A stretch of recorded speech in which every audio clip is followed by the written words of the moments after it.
So I'm sure growing up, everyone hung out with a certain group of friends. And now that we're in college, we see that a lot of those friends, you know, have gone down different paths. Like, we went a certain way. Some of our friends might have not finished high school or, you know, gotten jobs, or just everyone goes a different way. My quote is, "The blind lead the blind, both shall fall into a ditch." I agree completely with this quote, because many times you surround yourself with certain people that might have you lean towards a certain way. I think that we should all set ourselves up for success and be individuals.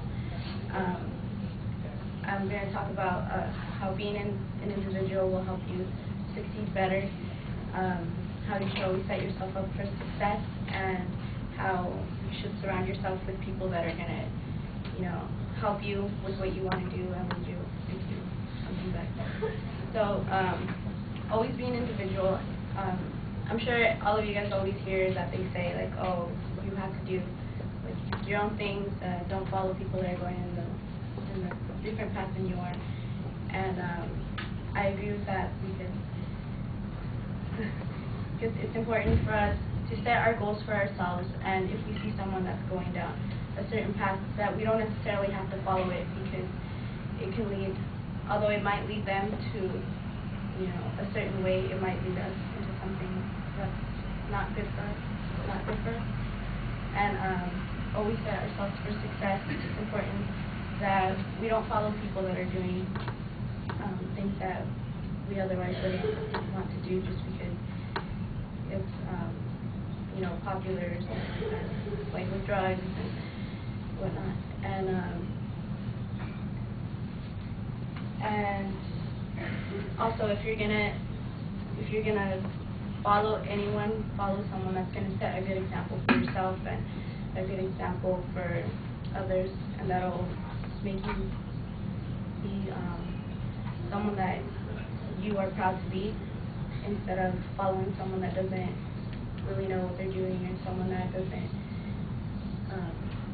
isn't going in the right direction. So overall, like the quote says, you shouldn't follow anyone that is like blind. You should always follow what you believe is important to you, and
Right, Alma, the thesis was okay, although it's very general.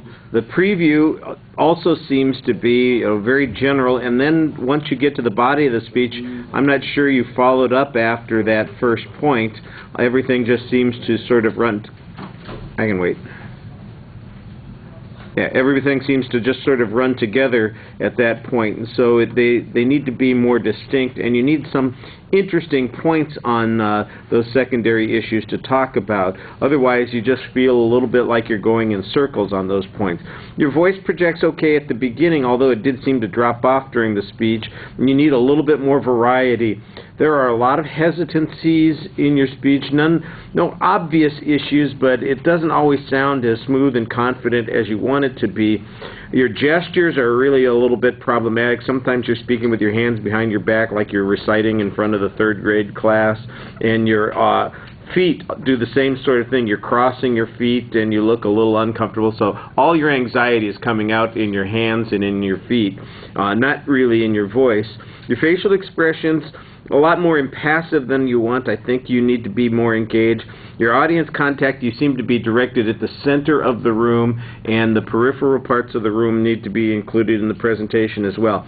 It really felt like the speech just sort of hit a dead spot and then you were done. It didn't really feel like it was, here's the point I want to make, I'm summarizing, and I'm glad that I had a chance to talk to you about this. It was, well, I don't have anything more to say, and it just seems sort of like you dropped off at that point. And so you want to leave the audience with a better impression than that, I think.